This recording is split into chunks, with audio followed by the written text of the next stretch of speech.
Kumustahan ang bayan? Harapan ng katwiran.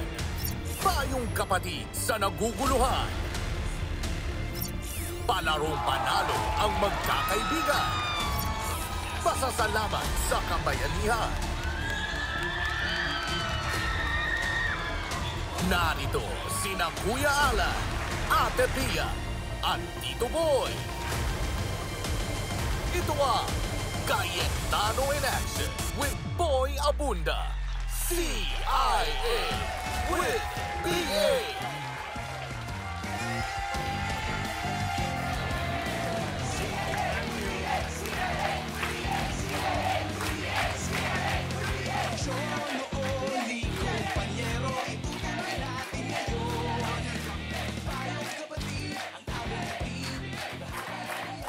Luzon, Visayas at Mindanao at buong mundo. Welcome to CIA with BA. Maupay nga gabi yung atanan. Ako po si Boy Abunda. Naman po inyong Kuya Alan, kakampi nyo sa batas. Ipaglalaban natin ang totoo at patas. Ako naman ang inyong Ate Pia, kampiyon ng kababaihan at kabataan. Handa kong ipagtanggol ang inyong karapatan. At nais po natin bigyan pansin ang maritim. Ating mga kwento ngayong gabi ay may mga kinalaman sa relasyon, sa batas, mga katanungan. Katulad na lamang, Kuya Alan, sa ating face-to-face, ang ating tatalakayin ay maraming pinag-aawayan ng magkapitbahay. Pareho silang naperwisyo kasi magkapitbahay sila. Walis ako, hindi ko nadaspan. Nung umulan, sa kanya nga talaga babagsak dahil mababay. Pintong-pinto namin po ang bagsak nung kanal nila eh. Payong kapatid, Ate Pia. Scammer alert. Okay, ano ba tong sanla tira? Binigyan na po namin ng pera. Nakikiusap siya na 15 days, lilipat lang daw niya yung gamit sa second floor. After a month, sabi niya, bayaran ko na lang yung ina-expect niyong kita. Pasagutin natin diretso ang mga tanong ng maritim ng yes or no. Abangan nyo yan. Walang mag-uuwi na luhaan. Ika nga, lahat may regalo, may papremyo. Dahil gagawin natin, maglalaro tayo ng Alan Pia Pins. Abangan nyo yan. Huwag po kayong alis. Kasama po kayo. Bahagi po kayo nito. Dito lamang sa...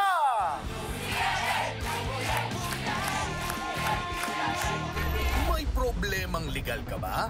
Gusto po namin kasing sana maibalik sa amin yung gusto nila ng bata. Kung paano ko po kukunin sa kapatid ko po yung mana po namin. Kailangan niya ng pera, handa siyang sirain ang buhay ng iba, aalisan niya ng asawa. Kung papakulong ko po kasi siya, mawawalan po ng sustento yung mga anak ko. Magkomento o mag-message lang sa aming social media pages. We will assign you a lawyer if you want para nga mag-guide ka. You have a strong claim. Sa batas, wala tayong kawalan. Handang ipagtanggol ang inyong karapatan. Ipaglalaban natin ang totoo at yung patas. Sagot ka ng Cayetano in Action with Boy Abunda.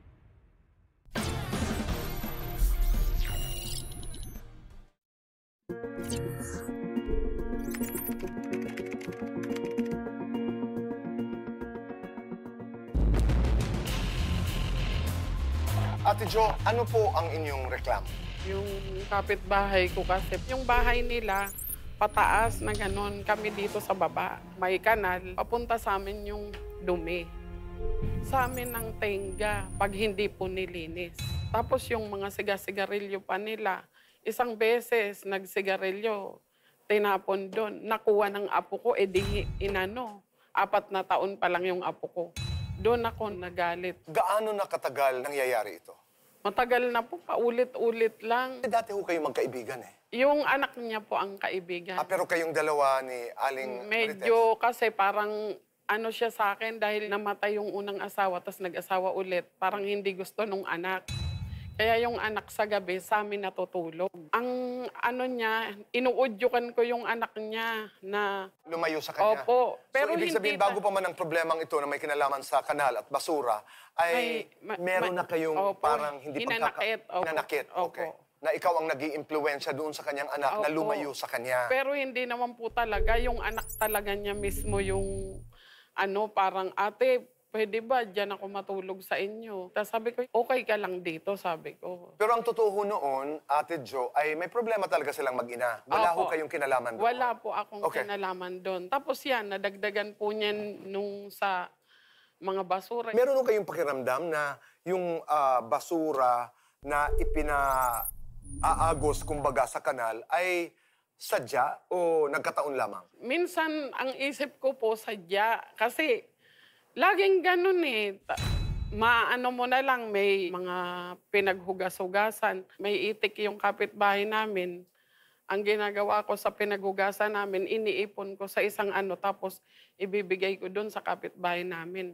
Kasi nga po, pagka dyan mo inano sa kanal, pwede pang kay-kayin ng manok, kakalat o di perwisyo din sa ibang kapitbahay. Yun ang gusto ko sanang gawin niya. Hindi alangan naman po ako pa magturo sa kanya, matanda po siya sa akin. Kayo hubay ni Aling Marites ay nagkaroon na ng komprontasyon?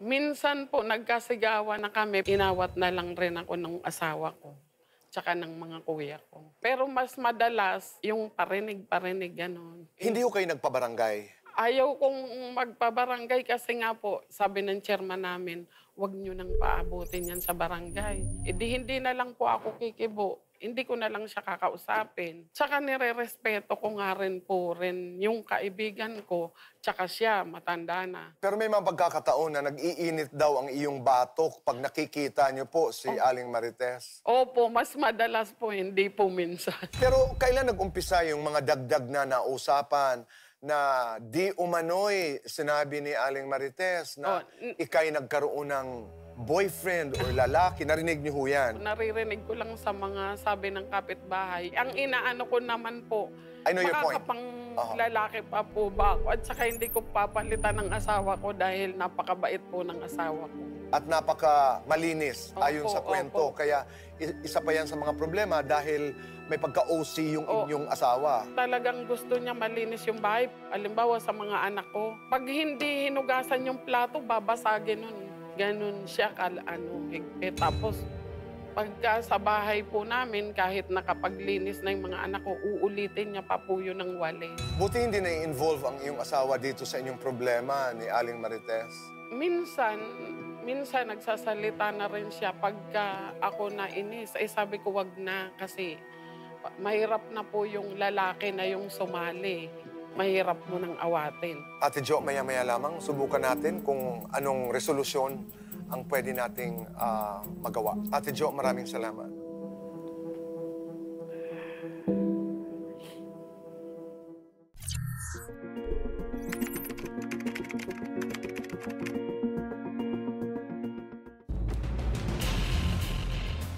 Nanay Marites, ano po ang iyong kwento? Ang kwento ko po kasi, yung anak ko at saka siya, magkasama yan sa trabaho. Si Jocelyn? Oho. Opo. Tapos, nung gabi na yon, nanap ko yung panganay ko dahil alas 8 na ng gabi. Ninanap ko, nakita ko lang silang dalawa nung naging asawa niya. Pero hindi ko alam na ayaw pa lang ng magulang ni Ju doon sa lalaki na yon. Di nagsumbong ako sa nanay niya at sa mga kapatid. Ngayon, hindi ko naman alam na sasaktan pala nila, palalayasin pala nila. Hindi ko alam yon. Sino po ang pinalayas at sinaktan? Si Jocelyn. Sinaktan siya ng kanyang mga magulang? Tsaka kapatid, pinalayas siya. Kaya yung matindi yung galit niya ni Jocelyn sa akin. Kasi bakit ko raw sinumbong dun sa nanay niya. Kaya doon ang gagaling yung kanyang galit sa iyo po? Opo. Okay. Tapos, matagal na po yun. Nakalipas ng taon. Ayaw niya makipag-usap sa akin kasi may samaan ng loob. Hanggang sa basura na namin, minsan kasi talaga nagwalis ako, nasa may harap namin, kasi yung bahay nila, pababa yung tubig. Ngayon, nung magwalis ako nung umaga, dahil may pasok ako, umulan. Di umagos sa kanila, galit na naman po siya. So, hindi niyo sinasadya Hindi ko po na sinasadya. yung basura na inyong winalis ay mapunta sa kanila? Hindi ko po sadya. Opo. Marami nga talagang darating sa kanila. Kasi pataas yung sa amin eh. Bago ang basura kung matanggal doon, may kapitbahay po din kaming marami. Na pagka umuulan talagang umaagos. So hindi nanggagaling sa inyo? Hindi Yan po po ang sinasabi nyo? Hindi po nanggagaling sa akin kasi araw-araw po ako wala. Ngayon, nagkamali man lang ako ng 1 o 2 bisis kasi nagwalis ako nung umaga na naiwan ko, hindi ko nadaspan. Yun lamang po? Yun lang po. Okay. Punta tayo doon sa kanyang kwento na may kinalaman sa kanyang kaibigan na ikinagalit nyo raw dahil natutulog sa kanila. Kasi po, kaya ako nagagalit, gusto ko lang silang matuto. Ngayon, hindi sumusunod sa akin kasi nalulung sa kanya ng barkada. Doon siya. Tapos nung pinalayas ko yung panganay ko, sa kanya nagpunta. At yan ay ikinagalit nyo po? Opo, aaminin ko po yun. Pero sa ngayon, nakiusap yung panganay ko, naayusin na lang namin para wala na daw problema. Gusto ko lang magkasundo kami. Kasi, alam mo, yung pag nagkakaedad ka na pala, naiisip mo, pag may taong nagagalit sa iyo na, aminado ako na nagkamali ako sa kanya. Nagkamali ako nung nagsumbong ako sa nanay niya na gano'n, na nakita ko siya na may kausap. Pero yun talaga, inano ko yun sa dibdib ko kasi sobrang galit niya. Hanggang ngayon nga, pag nakikita niya kami nga na may kausap ako, galit na galit siya, nanggagalaiti siya. Nagkaroon daw kayo ng enkwentro dahil nakita kayo na nakikipagchismisan. Hindi naman po sadya yun eh. Kasi padaan siya eh. Natural. Harap ng bahay ko yan. Hindi siya ang pinag-usapan namin. Pero hindi siya ang inyong pinagtawanan. Hindi namin siya pinagtawanan talaga. Ako ang pakiramdam ko parang kulang lamang siguro ng maayos na paghaharap at pag-uusap. Sana po magawan ninyo ng paraan na magkaayos po kami. Maraming salamat.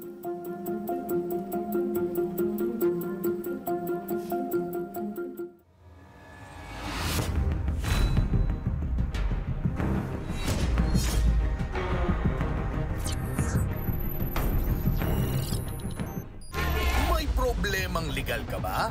Gusto po namin kasing sana maibalik sa amin yung kustodiya ng bata. Kung paano ko po kukunin sa kapatid ko po yung mana po namin. Kailangan niya ng pera, handa siyang sirain ang buhay ng iba, aalisan niya ng asawa. Kung papakulong ko po kasi siya, mawawalan po ng sustento yung mga anak ko.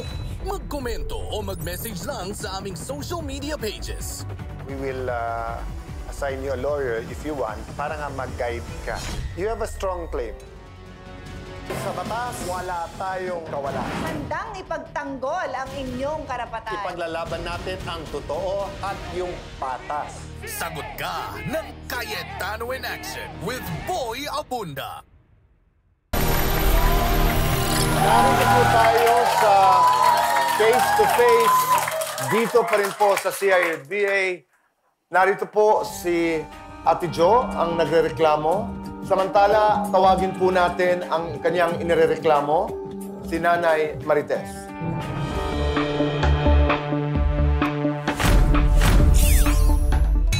Magandang gabi sa inyo. Unang-una, salamat sa inyong tiwala. Umpisahan ko dun sa Ate Jocelyn, narinig ka namin, naintindihan namin. Pero kung maririnig mo sana explanation muna ni Ate Marites. Sa basura ko, oo, nagwalis ako. Ngayon, kung may pasok ako, hindi ko nadaspan. Tamang-tama nung umulan, sa kanya nga talaga babagsak dahil mababa. Pero isang beses lang po yun. Isang beses lang po yun. Sila sa baba, kami ano ba yun? sa paa. Open canal yun o... Open canal po yun. Ngayon, pag umulan, lahat ng tubig, lahat ng basura, sa kanila babagsak talaga. Kasi at least, Jocelyn, yung pagkarinig ko sa kanya, pagkarinig ko, natandaan niya yung pagkakataon na nagtapon siya at napunta sa inyo. At parang nare-regret nga niya kasi umulan. Aminado si Marites na meron kayong mga alitan. Iba lang ang inyong versions kung saan pinagmulan. Siya naman, Ate Marites, paulit-ulit naman siya. Parang hinahanap lang niya peace. Peace of heart and mind, di ba? Kahit po may trabaho ka ng araw-araw, kapag pag-uwi mo may kaaway ka, ang hirap po tanggapin talaga. Kasi kapitbahay mo lang eh. Eh gusto ko lang maging maayos kami. wala nang problema sa akin. define po natin yon. Ano yung maayos? Yung wala nang halitan, wala nang parinigan, ganun lang po. Pwede ba yon, Jocelyn? Kasi babalikan nyo pa isa't isa. Yung punto niya. Di talaga kayo magkakabati. Either you won't believe each other's version or nasaktan ka. So sometimes, you have to forget to forgive. Sometimes you don't forget para hindi ulitin, di ba?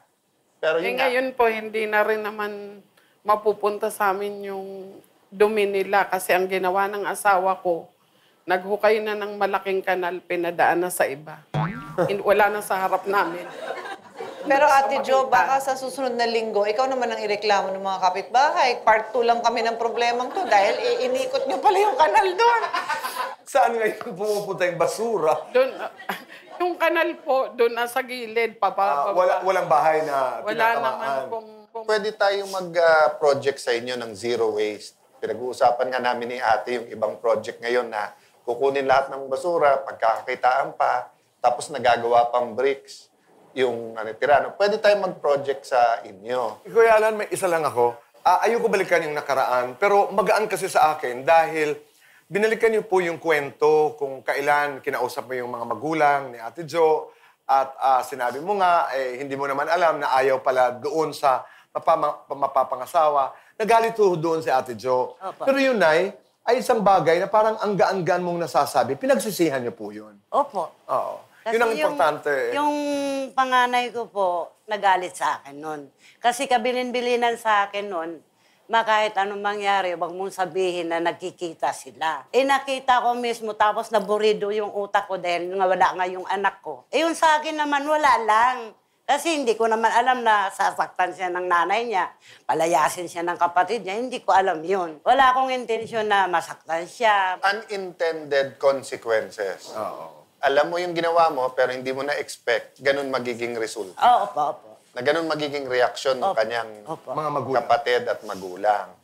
Pero parating sinasabi rin ni Ate Jo, gusto ko lang malaman niyo po na ayaw din niya magreklamo kasi kaibigan niya yung iyong anak.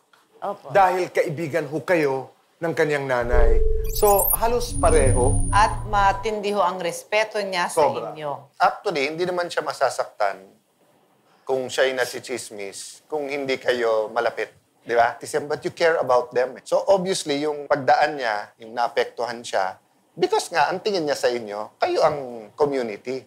Pero ina-out niyo siya. So dapat naman nakakalabas ka doon na na-enjoy mo naman yung mga kapitbahay mo. So ikaw naman, anong hihingin mo sa kanya? gusto ko rin naman magkaayos kami. May pagkukulang siya, pero marami nga sila doon. Pwede tayong mag-project talaga dyan. Tapos pwede din talaga patignan natin yung kanal niyo. Wala na po yung kanal po, inayos na ng asawa ko kasi. Hindi, pero yung kanal nyo, hindi na dumadaan sa harap mo. Pero siya, pinagdadaanan pa rin siya nung galing sa itaas nyo, ano? Tsaka pag na-inform pa rin doon yun, may tinatagusan ba yun? Meron ba? po, may tinatagusan naman po. Yung way po, di ba po kasi sa pintong-pinto namin po ang bagsak nung kanal nila eh. Kaya paglabas mo ng pinto, pagbukas mo andyan na yung mga Ginawa ng asawa ko sa galit, naghukay doon sa gilid, sa kabila. Doon na pinadaan kaya pag na yung nila. Pero kung maipon doon, Ay, wala naman po. Bagsakan na yung dire-diretso na po. Pero happy naman ako na tingin ko yung personal na dahilan kung ba't kayo lumala ng ganito, hindi yung origin. Kasi yung origin nyo medyo malalim yung tampuhan nyo. Pero yung naging parang nagpo-provoke ba, yung basurang ganon. So, for purposes lang naman na yung topic natin, on point pa rin tayo sa mga teaser natin na tungkol sa mga responsibilidad natin sa basura natin, obligasyon talaga ng community yan. Nag-uumpisa yan sa sarili nating bahay, tapos yung buong community. So, nagawan man ng panandali ang paraan, may pupuntahan at may pupuntahan ho yun hindi ho tama ang pamamaraan kung paano na-disposition, di ba? Ma-solve man natin itong sitwasyon nyo na maging okay na kayo, pero leksyon din yan sa lahat na huwag nyo nang pahabain yung ganong klaseng problema. Not only na apektuhan kayo, pero sa hindi nyo nga sinasadya, sabi nyo, walang mali siya, nagwalis kayo, talagang pupunta sa nasa babayan And this is going to be the future problems of the world is yung ganyan, kasi yung mga landslide, yung shortage ng tubig, lahat ng nasa baba, yan yan ang mamumroblema. Maaaring makadulot ng sakit yun eh. Yun Nandun nga po, pero, kaysa araw-araw ka magwalis, edi gumawa ka na ng paraan. Oh, pero ang hindi sinasabi na niya, kanal pa rin yun. So, kailangan pa rin matuto yung mga tao dun sa taas. Oo. Na ang sa kanal, yung tubig lang, drainage. Hindi pwede dun ang septic tank at hindi rin pwede dun yung solid waste. Yun nga po. Diba? Kaya nga ho kailangan merong reorientation or retraining dahil hindi naman tayo, ito lang bahay ko, ito lang hindi. We are one community. Pero yun nga sabi ni ate kanina, willing kami mag-project. But we need at least 2 people who care. It can change the community talaga. It has to begin somewhere. Pero ang gusto muna namin sa pagkakataon na to, magsimula sa inyong dalawa. Basta tignan natin, basta mag-umpisa tayo na kayo magkaayos. Ang tingin ko ho sa inyo, ang isang connection yung malaki is yung best friend mo na anak nyo, na malayo na siya. So, para na rin kayo ho ang nanay niya at parang nanay niyo na rin to, hindi ho ba? And normal naman sa kahit anong relasyon nyo, konting tampuhan. Pero siguro, maiksi lang ang buhay. Wala naman siyang anak na malapit sa kanya. Kung may problema siya, sana nasasabihan kanya. Kung may magandang nangyari sa buhay niya, wala naman yung anak niya na para yumakap sa kanya. Di, kayo na lang yan, di ba? Saka pag emergency, wala ka naman tatakbuhan kung hindi makakapit bahay mo rin. So, baka naman pwedeng magkabati-bati na tayo. Yes!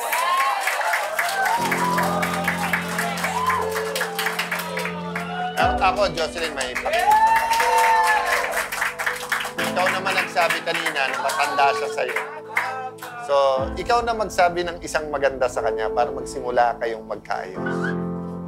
Ate Tess, sorry. Pasensya.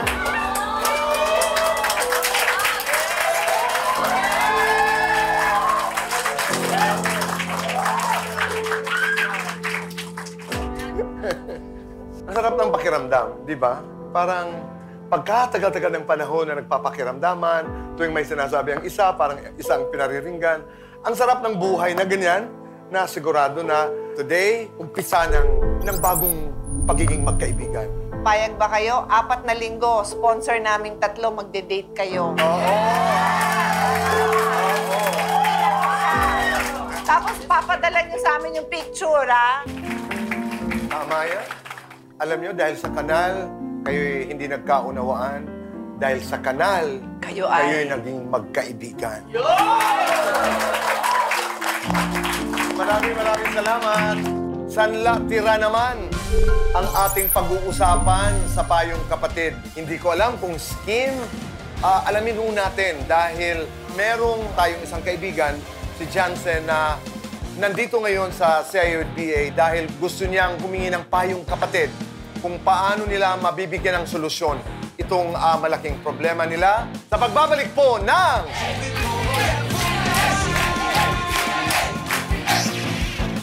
Para tuluyang magkaayos sina Jocelyn at Marites, binigyan sila ng programa ng budget para sa kanilang bonding moments. Ang unang linggo ay sinimulan nila sa isang pedicure session na sinundan naman ng pamamasyal sa mall.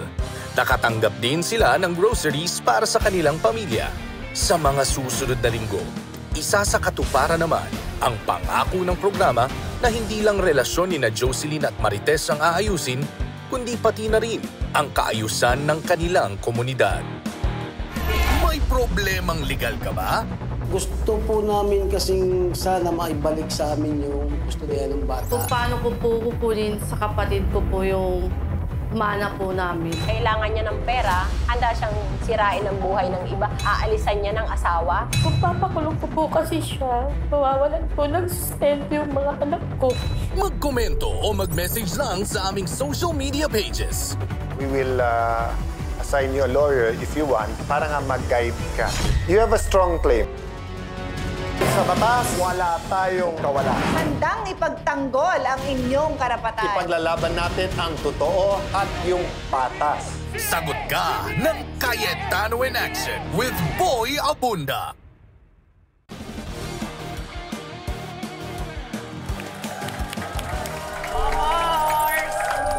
Mga Mars, have you heard of this new term, Sanla Tira. I know that. Alam ko din yan. Ano yan? Actually kasi, may kilala akong kumita na sa ganyan. Pero hindi ko rin naman alam kung legit, okay? So kung paano siya nangyayari is, may magsasanla sa'yo ng bahay. Tama. Okay. Tapos for, I don't know, like 1 to 2 years. Okay. Tapos habang nasa yung bahay na yun, pwede mo siyang either tirahan or pwede mo ring parentahan. Nakikita ka pala dyan. Sure. It's a win-win situation, di ba? Mapapakinabangan mo yung property at the same time, mapapahiram mo siya ng pera. Ngayon, kapag natapos na yung agreement ninyo, ibabalik nyo na yung property. Kasi at the same time, ibabalik nyo yung pera mo. Nice, ha? Nakaka-idea ako dyan, kumita, di ba? Yes, at Rereklamo ngayon kay Kuya Alan at kay Ate Pia na scam. Magkano naman? Diyos ko. Magkano ito? Naglabas ng 400,000. Ala, grabe, ang laki.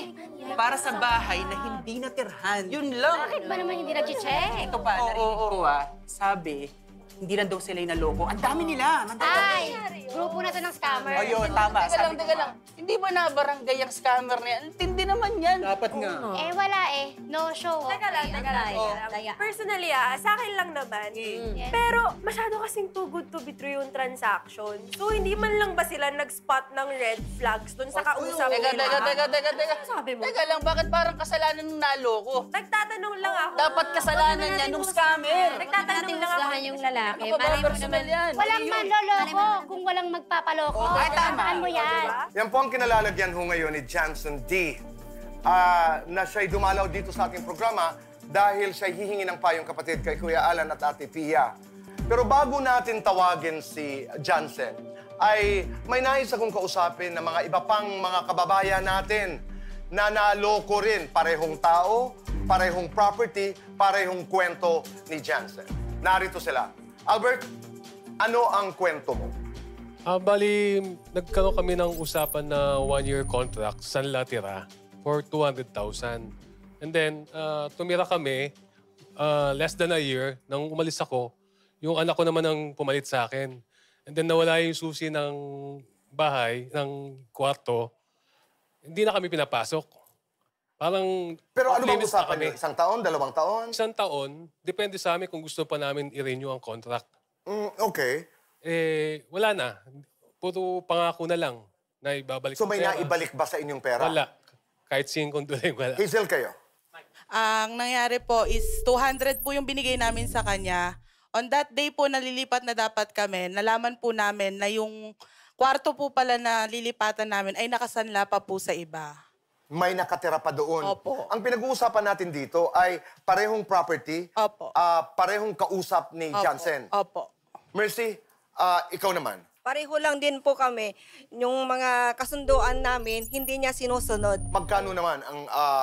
300,000. 300,000? Opo. Nakarating na po kami ng barangay, sa Lupon, wala din po. Hanggang sa MTC, nakarating na rin po kami. Ano rin po yung judge sa amin na nagkasundo kami ng 50,000 a month ang ibibigay sa amin. Hanggang mabayaran? Hanggang mabayaran po. Pati yung interest na 450,000. Kaso po, wala po. Joan, ikaw?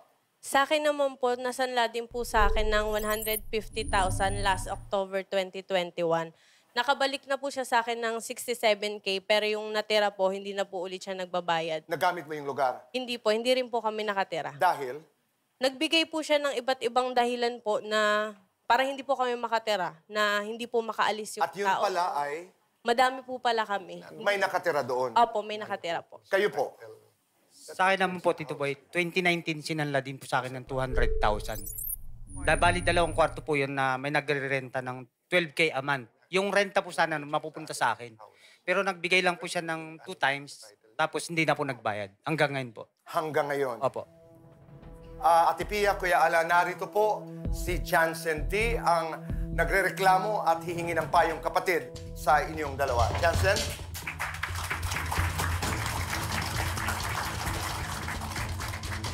Jansen, Ate Pia, Kuya Alan.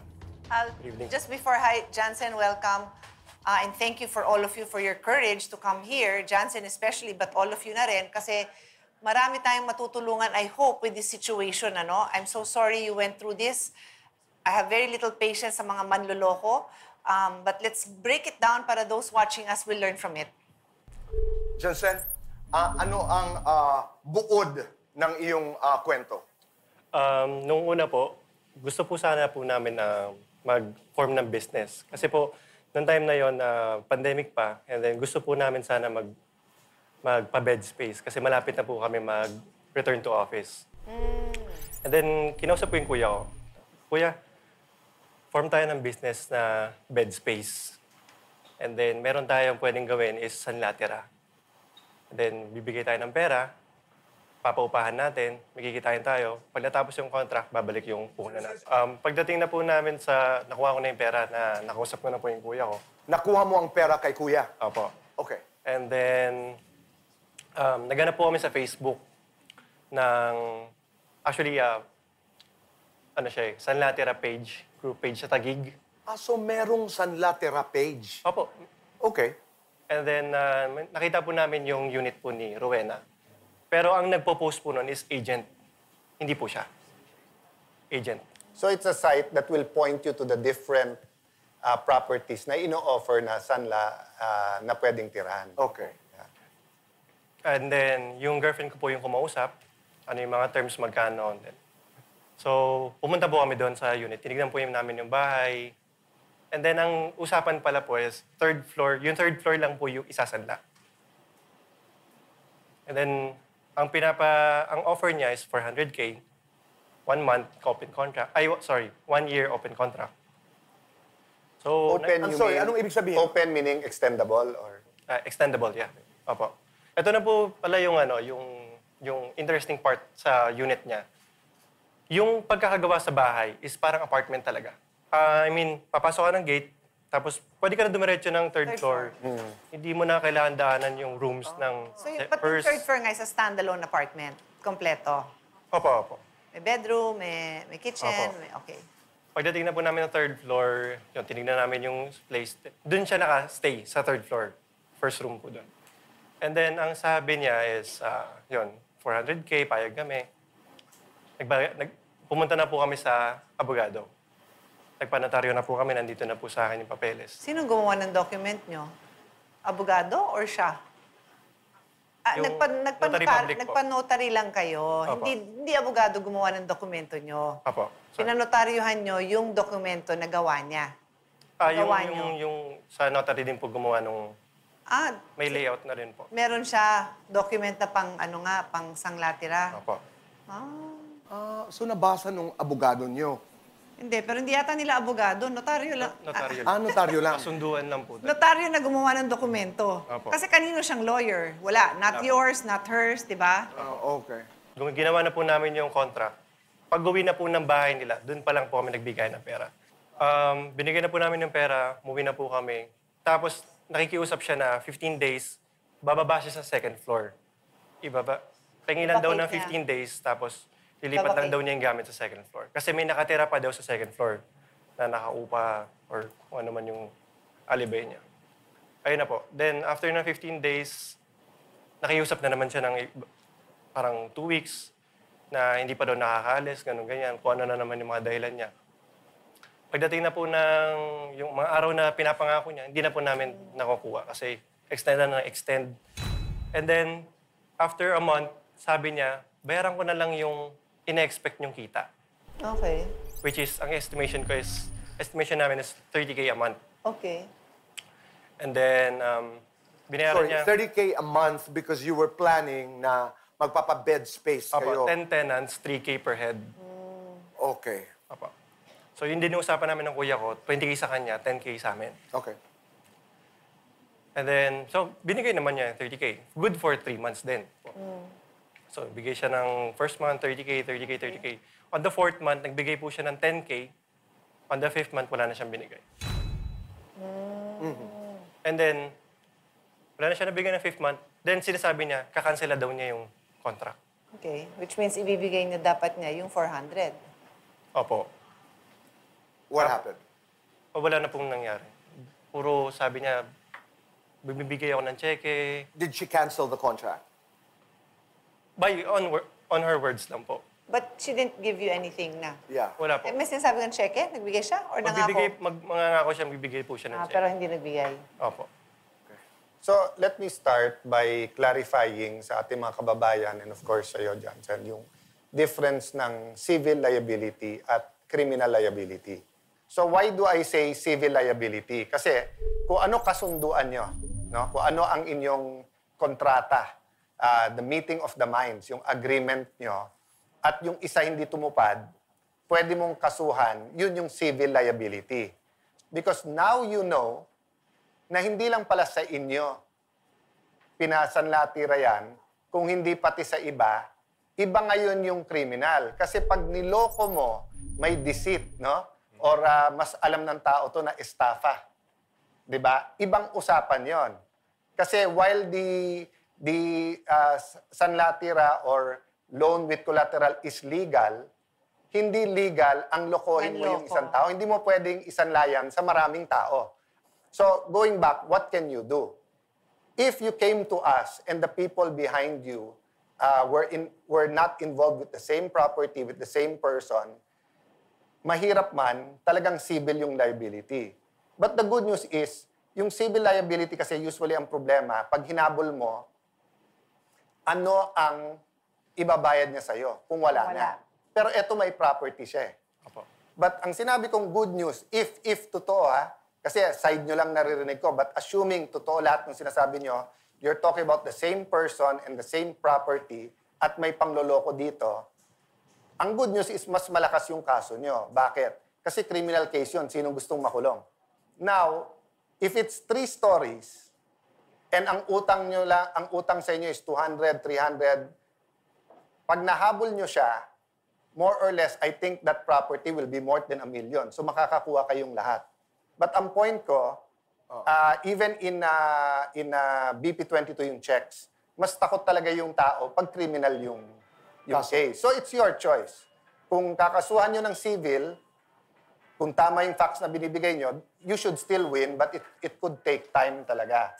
But if it's a criminal case, ibang usapan yon, especially kung solid yung ebidensya nyo, na pare-pareho kayong niloko. Kasi nga, dito kasi Kuya Boy, halimbawa sinanla mo to 5 people, pwede mong, may mga lusot-lusot dyan, bakit 5 tao eh. Pwede mong sabihin, alam naman nila eh. And sinanla ko for 200, if it's worth 1 million, theoretically, pwedeng sanla to 5 people worth 200 because it's still worth 1 million. But kung sinanla mo na may kasamang pwedeng tirhan, hindi naman kayo pwedeng tumira dun sabay-sabay. So, obviously, may estafang involved. Assuming lahat ng facts nandyan. Tanong, alam nyo ba na isinanla sa inyo? Late na po namin alam. Magkakakilala ba kayo? Actually, ngayon ko lang po sila na-meet today. Yeah. And that changes the case. I mean, our lawyers can talk to you after. Kasi dapat we're talking about the same person and the same property, Even if iba't ibang floor, if you can still prove na yung modus operandi niya na, kunwari may tao, pangloloko pa rin yun. I'm just saying, if it's the same floor, obvious na obvious. Lalo. I think one lesson, Kuya Boy, for everyone, including us and ang mga viewers natin is, every time tayo may problema, ang laki talaga ng role ng barangay, no? And I actually, in that sense, always remind the barangay na ang daming umaasa sa kanila ng information. So, masakit man yung nangyari sa inyo, even ako ngayon, ipapayo ko rin. Magtanong din kayo sa barangay kung may kasong naka-ano dito kasi parang repository talaga sila ng lahat ng mga pangyayari eh. Kuya Alan, in summary, ano ang ating magagawa at maitutulong sa kanila? Well, especially kung ngayon lang kayo nagkita-kita and many of our lawyers are here, let's have a small conference. Kasi just by talking, malalaman nyo na eh. Kasi syempre kung ikaw lang mag-isa, like ikaw Jansen, and of course your girlfriend ng kuya mo, kung tingin mo you versus the owners, may suspect ka na niloloko kayo. Pero ano proof mo? Maaring nagipit lang siya, maaring hindi lumipat. Pero kung lahat na kayo, pare-pareho yung iba na storya, makikita nyo na yung pattern. Kasi kung clear yung pattern and our lawyers are satisfied na gano'n, di ba? We can help you at least guide and point you. You don't even need your own lawyer, pero maganda kung meron, sa fiscal's office. Kasi once the prosecutor finds probable cause, sila na magpro-prosecute nyon. Di ba? Kailangan talaga i-expose yung mga loloko. Kasi kung hindi, gagayahin ng iba eh. Opo. Bago kayo umalis, pwede kayo mag-meet muna, tapos we'll drop by before kayo umalis and let's have a strategy. And of course, kami, we'll look into it also in our personal capacity. Thank you. Maraming salamat. Maraming salamat sa inyong kwento. at maraming salamat sa inyong tiwala. Yes or no naman, mga katanungan na madalas nating itinatanong ay bibigyan ng mabilis na kasagutan ni Ate Pia at Kuya Alan sa pagbabalik po ng... Inisa-isa ng CIA with BA ang detalye ng mga naging biktima ng sanla tira. Dahil may ilan sa kanilang may small claim case ng naisampa, ipapa-follow up ang mga ito. At sa mga hindi pa nakakapag-file, tutulungan silang makabuo ng kaso. Personal ding sumuporta si Kuya Alan na inumpisahan niya sa isang panalangin. Nagbigay ng payong legal at nagpagawa ng schedule para ang grupo ay makaharap sa kinauukulan. Patuloy na tututok ang programa sa kontrobersyal na kasong ito para magkaroon ng hustisya ang mga biktima at hindi na mangyari pa ito sa iba. May problemang legal ka ba?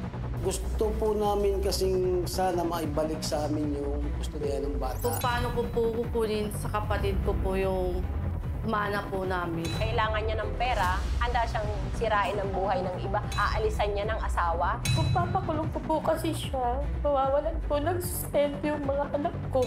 Magkomento o mag-message lang sa aming social media pages. We will assign you a lawyer if you want para nga mag-guide ka. You have a strong claim. Sa batas, wala tayong kawalan. Handang ipagtanggol ang inyong karapatan. Ipaglalaban natin ang totoo at yung patas. Sagot ka ng Cayetano in Action with Boy Abunda. Thank you. Kami nagbabalik po dito sa CIA with PA. Narito na po tayo sa Kuya Alan, Ate Pia, yes o no. Narito po ang ating mga katanungan. Kuya Alan, Ate Pia, meron akong kumare na nag-aalaga ng batang iniwan sa kanya ng kaibigan niya. Makakakuha ba siya ng benepisyo ng solo parents kahit hindi niya kadugo ang batang inaalagaan niya? Yes or no? No, kasi dapat ikaw yung magulang o ikaw yung legal guardian o ikaw yung foster parent o kaya adoptive parent, no? Or halimbawa, ikaw yung lola, may substitute parental authority ka. So while nakikita natin yung punto na pag ikaw nag-aalaga at solo ka rin, kailangang benepisyo, medyo magulo kung mag-claim yung lahat ng ganon eh. So ang wisdom ng legislature, in-enumerate niya yung requirement bago o kung sino ang pwedeng makakuha na sigurado ang gobyerno na siya talaga ang nag-aalaga, siya nagke-care at siya yung nagsusupport dun sa bata. And that solo parent siya. Kasi ang tanong mo ay solo parent eh, di ba? Possible kasi, dagdagan ko lang, na may ibang paraan na tulungan yon, but not through the Solo Parent Act. So ang kasagutan ay no! Next question. Kuya Alan, Ate Pia, ang concern ko naman po ay tungkol sa isang katrabaho na medyo may attitude problem. Sino sa kanila? Hindi, sa opisina po to. Okay. So halos lahat sa office, medyo hindi niya kasundo. Pwede po ba yung gano'n na maalis ang isang empleyado dahil sa may attitude problem siya? Yes or no? Yes, and let me explain. Because it's a conditional yes. Pumasok ka lang naman na medyo bugnutin ka, hindi naman, tanggalin na sa trabaho yon. Hindi naman ganon. Pero kung napakalala ng situation to the extent that it affects the work environment, the Supreme Court said it is a ground for termination. And if it is a ground for termination, then may process again yan, may steps. So, it's possible na kakausapin siya ng HR kung malaking kumpanya or kung smaller company, kung sino man officer na parang may problema, hindi na kayo productive, ganto-ganto. So, they're given notice and hearing. Sasabihin sa kanya, meron tayong concern regarding your productivity or relationship, please come and report. So, notice. And then sa hearing, opportunity to be heard. So, dadaan yan sa proseso. Kung talagang malala yan, malamang masususpend muna yan. Bibigyan pa yan ng chance or baka verbal warning. Pero pag tuloy-tuloy, according to the Supreme Court, it's possible na tanggalin siya. Ang kasagutan sa tanong ay yes! Pero conditional. Let's go to the third question. Kuya Alan, Ate Pia, Meron akong kapitbahay na mag-asawa. Nagkasundo sila na maghiwalay. Sinabi na sa mga kamag-anak, sa mga kapamilya, sa mga kaibigan na hindi na sila mag-asawa. Ang tanong ko po, tama po ba na nagkasundo na lang sila na hindi na sila mag-asawa at valid po ba yon na pwede na silang maghiwalay o pwede na silang mag-separate o pwedeng magkanya-kanya? Tama po ba? Yes or no?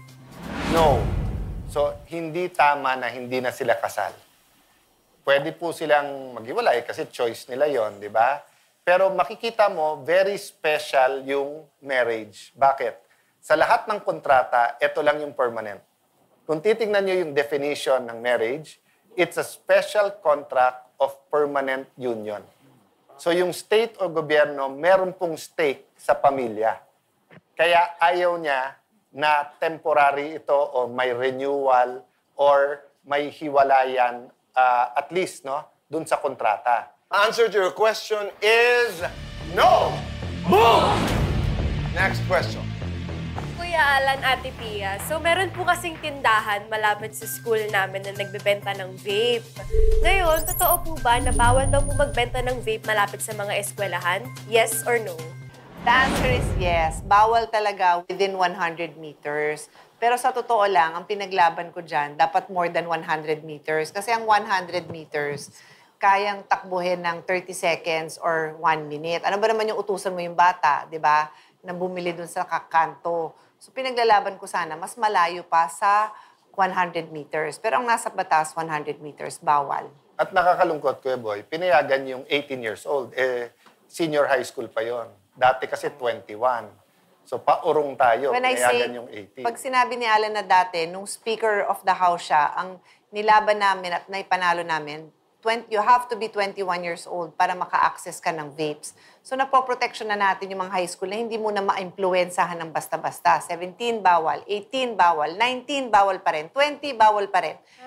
Kaya lang, ang lobby ng sigarilyo ay matindi. So, nabaliktad yung batas na yan ng sa loob lang ng halos 1 taon.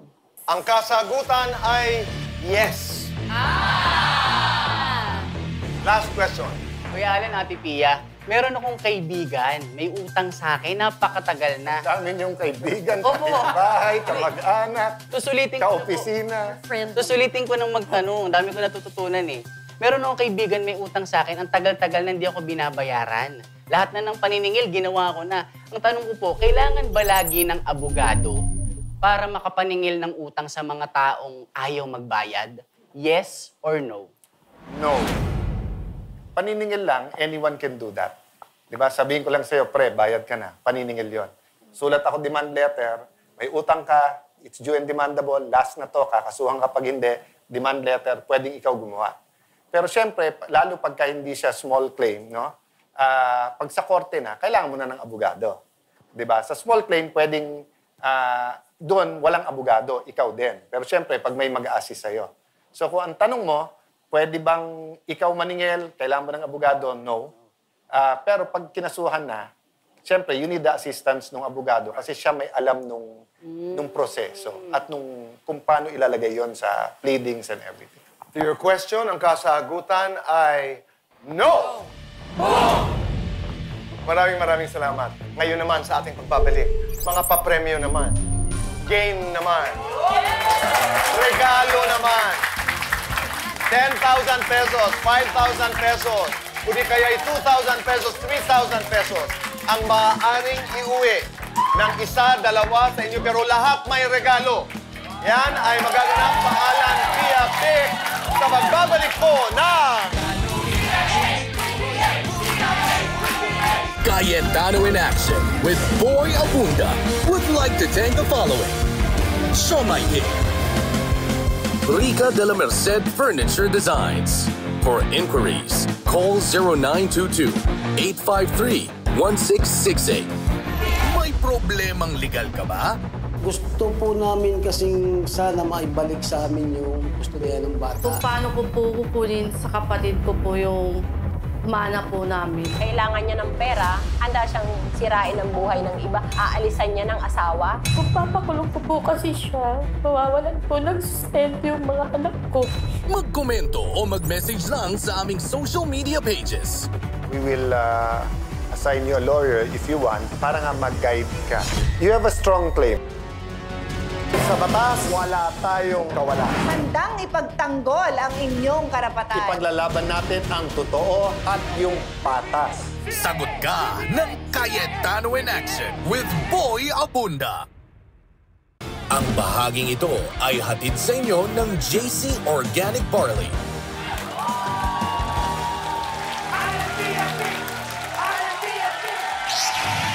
Kami nagbabalik po dito sa CIA with BA. Alan Pia Pic, are you ready to win? Ang mananalo ay may pagkakataong manalo ng 10,000 pesos. First runner-up ay may pagkakataon magpaikot ng ruleta. Walang uuwi na walang regalo. Are we ready to play? Okay. Ready? In 3, 2, 1, go!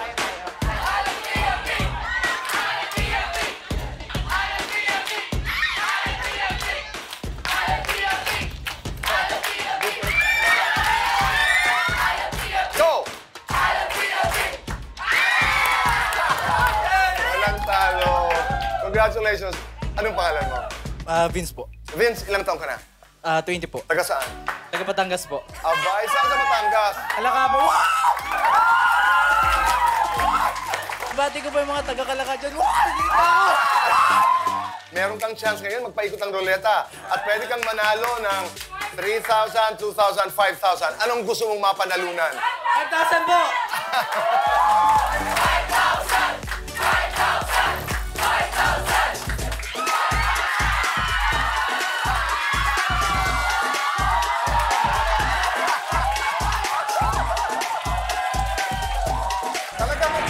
Sakto.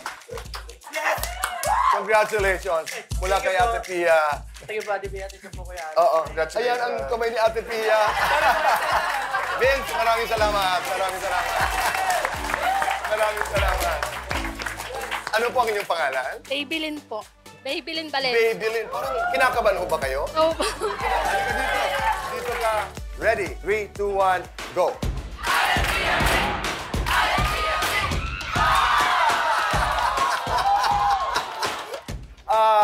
Paikutin natin ang ruleta kung saan pwede kang manalo ng 5,000, 3,000, 2,000!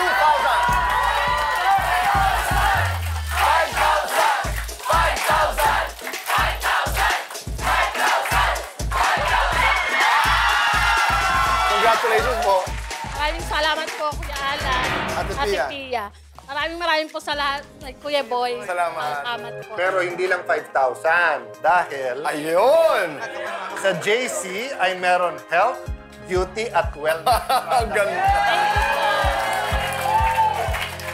Maraming salamat. Thank you. Ay, nako. Ito naman ay mamimigay tayo ngayon. Boy, ilang naman yung dalawang nanalo. Lahat meron. Pakibigay na lang po.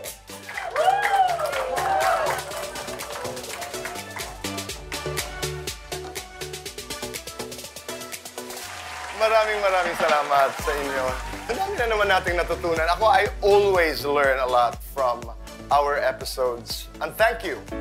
Thank you for your stories, for your wisdom. Actually, kahit naman kami, bilang abogado, natututo pa rin kami. So, napapa-review kami. But the other lesson I learned from today actually is, lagi nga natin sinasabing, be prepared, di ba? Yung pag-iingat or nasa ano nga huli ang pagsisisi. So we want to prepare you. So binubulungan ko na si Alan kanina na, paano ba kami makakatulong na ma-prepare kayo, di ba? Anong klaseng life lesson, financial and legal lessons that we can do? Siguro, marami pa tayong gagawin. Dami pa tayong gustong i-share sa inyo to prepare you as young people sa mga kontratang papasukin nyo, sa mga relationships nyo na you don't cross the line na sa kwentuhan, naging malisyoso na pala yun. Ako naman, Kuya Boy, natutunan ko na it's really good to learn from experience. Pero it's better to learn from someone else's experience. Diba? Lalo kung bad experience siya. Meaning, kung may barkada ka na naloko sa utang, may isa kang kaibigan na naloko sa pautang ng ganito, and then hindi ka pa natuto doon, sa'yo pa nangyari, doon ka pa natuto, napakasakit, di ba? That's why nga, sobra tayo nagpapasalamat sa mga nag-appear sa show. It's not easy to come forward and tell people, alam mo, naloko kami. Di ba? Especially tayong mga Pilipino, di ba? Mayabang din tayo doon na kami, hindi basta't maloloko, pero ang dami po talagang scam ngayon. So I hope, we really thirst for knowledge, di ba? And we really look at the experiences of others. So sabi nga, ulit-ulitin ko, prevention is better than cure. But it's time again to say goodbye for now. Ate Pia. Yes, as my father, the late Senator Rene Cayetano, our companion would always say, huwag magpaapi, alamin ng batas. Kung may legal na kalaman, mas may paglalaban ang ating karapatan. Ang sa akin naman ay doon tayo sa tama. Dahil sa batas, wala tayong mawala. Maraming salamat. Kita-kita tayo muli next Sunday, 11:30 in the evening. Dito lamang sa...